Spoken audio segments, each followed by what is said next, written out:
So for those of you that have been subscribing to my channel for a little while now, you would have known that a few months back, a bit more than a few months, probably 6-7 months ago, I built this. I did like it. I did say that it was a prototype, and this was the second prototype. I've come up with some new ideas and I think I've improved it to the point where I think prototype 3 will be my final build of it. So let's take a look at the adjustable push block. So it's got these finger screws here that moves the plywood up and down. And at first that worked well, but I don't know if the camera will pick it up. The fence, because it's only 7mm ply, has ever slightly bowed. So if you're using it, it will tip. I never really liked the height of it. I always thought it was a little bit too tall. And maybe the length of it was a little bit too long. I had a lot of people comment on the use of screws in here, that it's going to potentially touch the blade and damage the blade, but then if you have this adjusted correctly with the blade only showing up above the piece of stock that you're cutting, the blade should be far enough away from the actual screws themselves. And I designed it with the screws so that if this did ever become damaged, you could just remove the screws because it's not glued in and take it out. So for the new adjustable push block I'm going to make, I've cut these pieces of wood. So these pieces are 45mm tall by 180mm long, and there's 3 of them, and these are obviously going to be the legs. And then this piece here is 180 by 110, and that's obviously going to be our new top. Now, as I mentioned before about the screws, where people said it's probably best not to use them, I've listened to your comments, and what I'm going to do is secure these in place with some dowels. So first of all, it was just a matter of clamping the 2 outside legs up flush and straight with the edge of the top piece.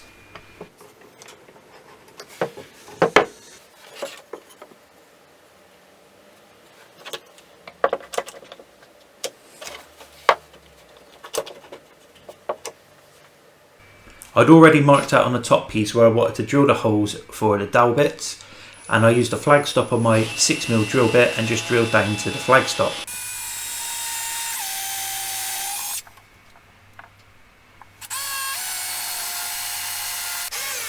There's going to be 6 dowels, 3 along each side.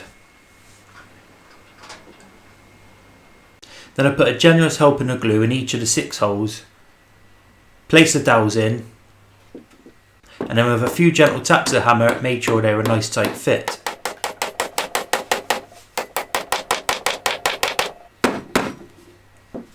Of course, wiping away any glue squeeze out as I went.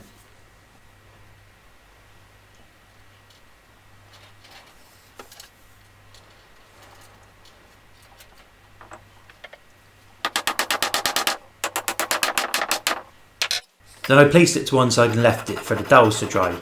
Once they were dry, I came back with my flush trim saw and cut the dowels off flush. So as I say, the comments I had about using screws for this, I was a bit reluctant to make this one without screws, because the whole idea of screwing it into position was when the sides become worn and damaged, you could just unscrew them, stick a new set of sides on. But now I've used dowels in this one, it's just a simple matter of running this down a table saw with the blade along here, so you can cut the old damaged sides off and then just re-drill the dowel holes and secure it back into position. I then clamped an offcut of wood that I knew had a straight edge to the top piece, and using my cordless router with a straight cut bit in it, I made a start on cutting the groove out, which will be where the star knobs will go through into the middle foot. I cut through in 3 passes, adjusting the router as I went along.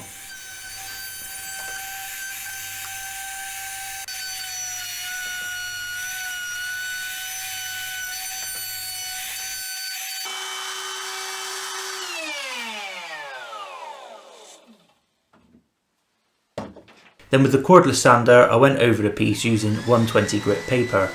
I did as well just go over the edges and the corners, just so it didn't have a sharpness to it. And I'd be grateful if you could leave any suggestions of a decent dust mask in the comments box below, because the one I have usually is a bit uncomfortable and this cheap one here isn't that great a fit. Then over to the drill press with a 20mm forstner bit fitted. Again, it's a blunt one, and I'm just drilling a shallow hole out so I can fit the T-nut in flush with the top of the wood. Then I could place the T-nut into place and using another offcut of wood, give it a few good taps with the mallet to ensure that it was fitted correctly. Then using my grinder, I cut down the star knob to the required length. So for the adjustable side foot, I'm going to use this piece of Perspex that I've got lying about. I drew 170mm square and then put these lines across it, which is where I'll eventually bend the Perspex. I then moved over to the bandsaw and cut the Perspex out on there. I also cut 2 grooves into the Perspex. This would be where the star knobs are fitted and allow you to adjust the foot up and down.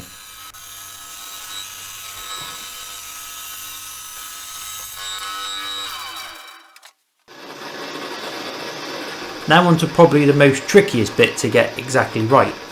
I took over the piece of Perspex I cut out to my blowtorch and I heated it up both sides along the dotted line I've made. I'm trying not to let the Perspex get too hot either side because I don't want it to burn and melt. Then once you've got it to a reasonable temperature, you'll be able to place it under a piece of wood as a clamp and then bend it down to a perfect 90 degrees. I had to heat it and bend it a few times to get it to a perfect 90 degrees, but it's really not that hard to do.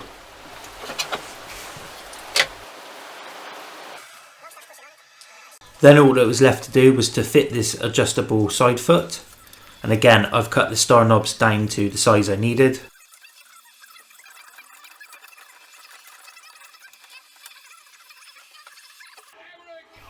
And then for the grip on the bottom, I'm going to use some of this grippy foam stuff. Most people use it for sanding on, so I'm not 100% sure what it's called. And to fix it onto the bottom of the feet, I'm just going to use double-sided tape. So once I trimmed that to the correct size of the feet, it was just a matter of placing the foam on and simply cutting it out with the Stanley knife.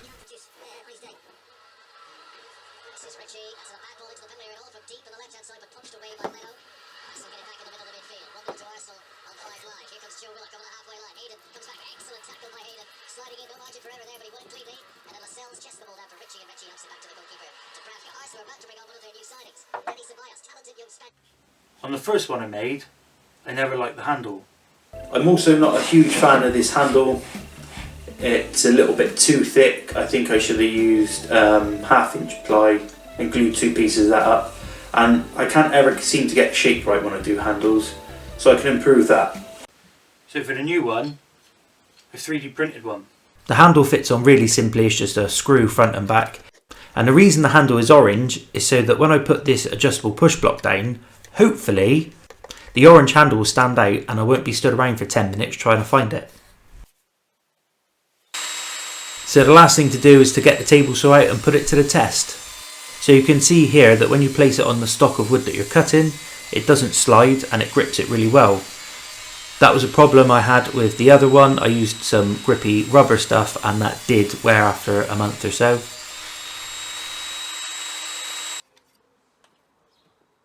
And if we adjust the side foot, you can see it slides down really easy and it's really stable.